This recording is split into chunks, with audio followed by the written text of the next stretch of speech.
L'image du jour, c'est bien sûr le cortège des enseignants-chercheurs, étudiants rennais et personnels de l'enseignement supérieur dans les rues de Rennes. 3 à 4 000 manifestants ont défilé ce midi. Rennes 1, Rennes 2, le CNRS, l'IUT, l'INSA et même Sciences Po sont partis de la gare à 11 h. Ils protestent contre les projets de réforme que le gouvernement souhaite mettre en place. Par exemple, la loi relative aux libertés et responsabilités des universités, la loi LRU. Le statut des enseignants-chercheurs et la formation des maîtres sont également remis en question.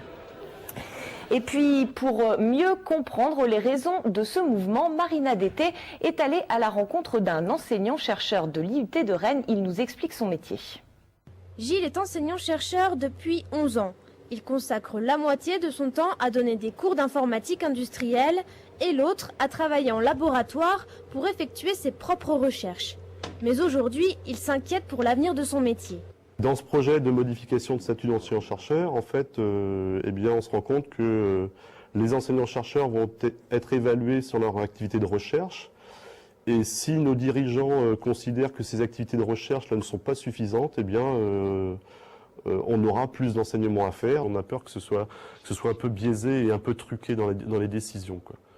Cette inquiétude, il la partage avec ses collègues. Depuis novembre, date des premières annonces de la réforme, ils sont sur le qui-vive. Aujourd'hui, ces enseignants-chercheurs se joignent à l'ensemble des universités rennaises pour une journée de manifestation. Ils n'ont qu'un seul mot d'ordre. Qu'est-ce qu'on attend aujourd'hui? C'est qu'au moins le gouvernement nous entende, Madame Pécresse en premier, et qu'elle se positionne clairement. Moins de budget et un statut en danger, les enseignants-chercheurs de ces instituts technologiques, mais également des universités, comptent se faire entendre. Ces réformes les touchent de près, mais qu'en est-il pour leurs étudiants? Et quand on leur dit qu'on est en train de travailler pour leur intégrer la télé dans leur téléphone portable, eh bien, ils sont très réceptifs. Et je pense que ça fait partie aussi de la formation de nos étudiants et ils sont très demandeurs de ce genre de choses. Oui, c'est ce qui permet d'avoir une réflexivité tout le temps entre la théorie, la pratique et ils peuvent adapter leur enseignement à chaque fois en fonction des nouvelles recherches. Étudiants et enseignants de l'IUT de Rennes sont en vacances demain soir, mais dès la rentrée, ils comptent poursuivre leur mouvement.